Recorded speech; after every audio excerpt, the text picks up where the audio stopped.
एक चोर था, उसने अपने गुरुजी से पूछा, गुरुजी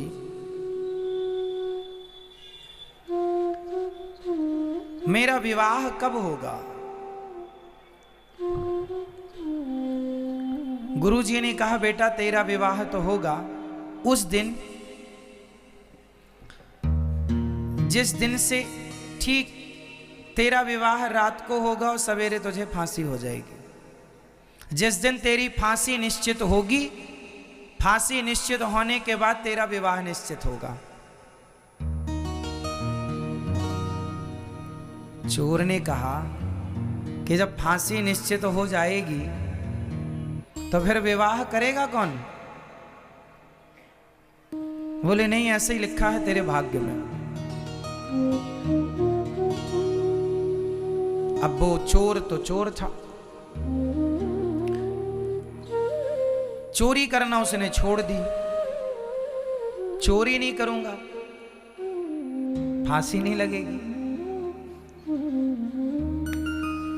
मतलब देखो, उसने जान लिया कि मेरे साथ क्या होने वाला है। अब वो सावधान हो रहा है, पर जो होनी है होके रहेगी। आप कितने भी सावधान हो जाइए, कितने भी चालाक हो जाइए, पर जो लिख चुका है, जो किस्मत में है, मिलना है तय। एक दिन वहां से राजा की सवारी गुजर रही थी। ये चोर पहले चोरी करता था पर अब नहीं करता। राजा की नजर इस पर पड़ गई। राजा ने कुछ याद किया।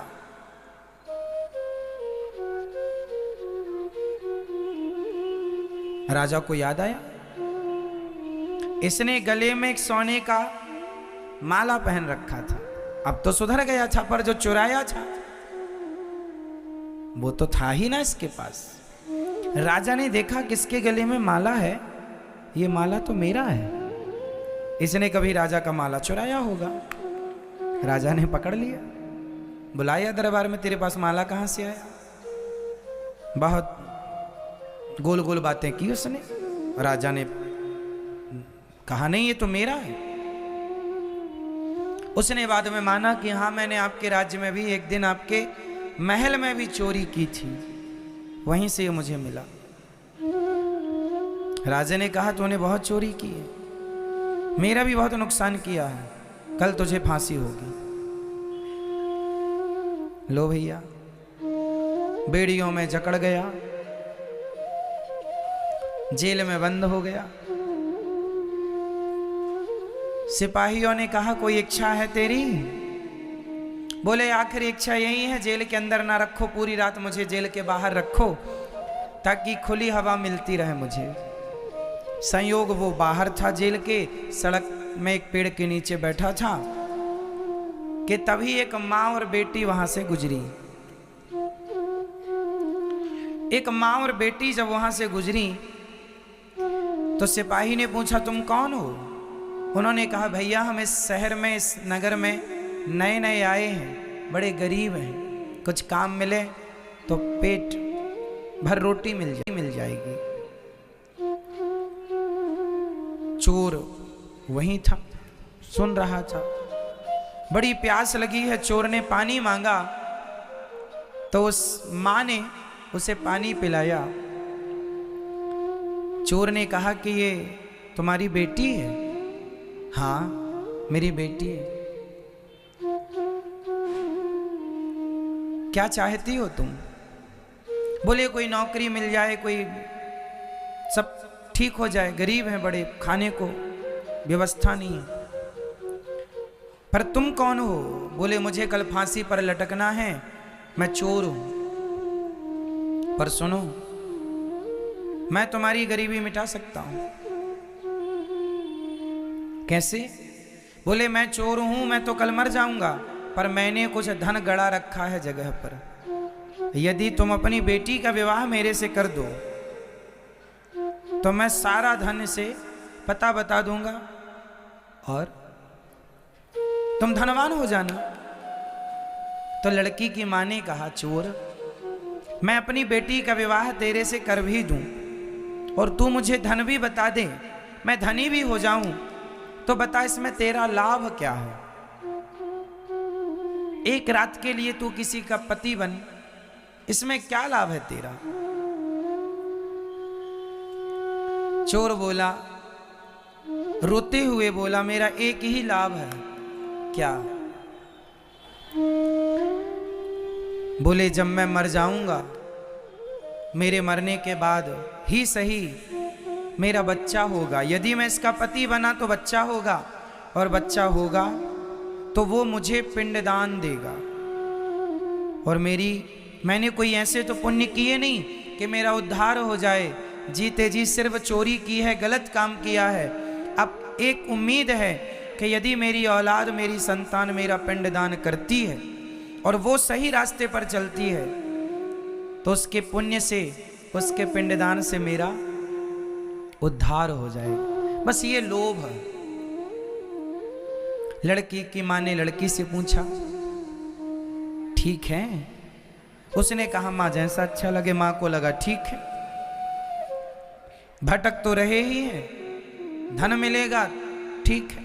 शादी हो गई, पंडित जी को बुलाया, घंटे 2 घंटे में अग्नि जला करके फेरे दिलवाए, विवाह संपन्न हुआ।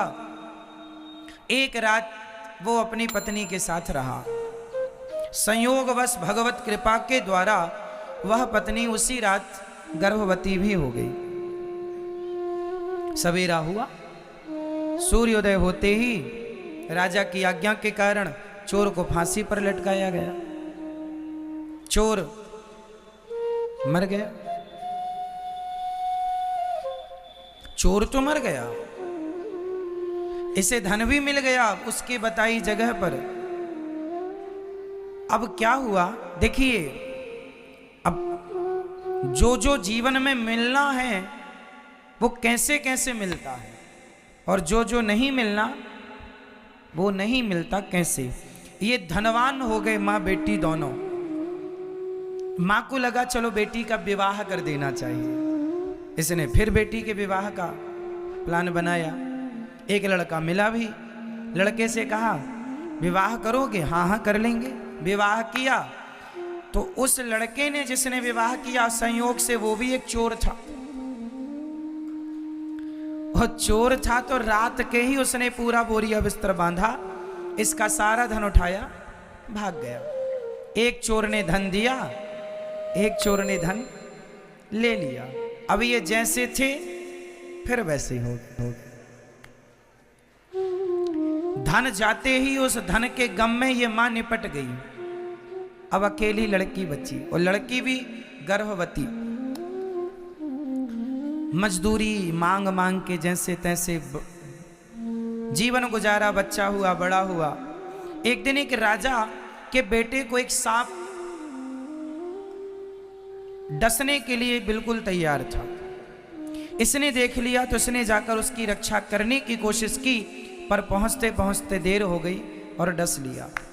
राजकुमार मर गया, परंतु जान बचाने के लिए इसने अपनी जान जोखिम में डाली। राजा ने देखा, राजा ने कहा, तू मेरा बेटा। ये राजगद्दी पर चला गया, राजा हो गया। जब राजा हुआ, वो राजा मर गया, अब ये राजा हो गया। इसकी मां ने कहा, इसे अपने पति की बात याद आई कि मेरे पति ने कहा था मेरा बेटा पिंडदान करेगा। अब पिंडदान करने के लिए ये गया जी पहुंचा, और जब गया जी में पहुंचा तो जैसे ही पिंडदान करने लगा, उसके सामने 3 हाथ खड़े हो गए।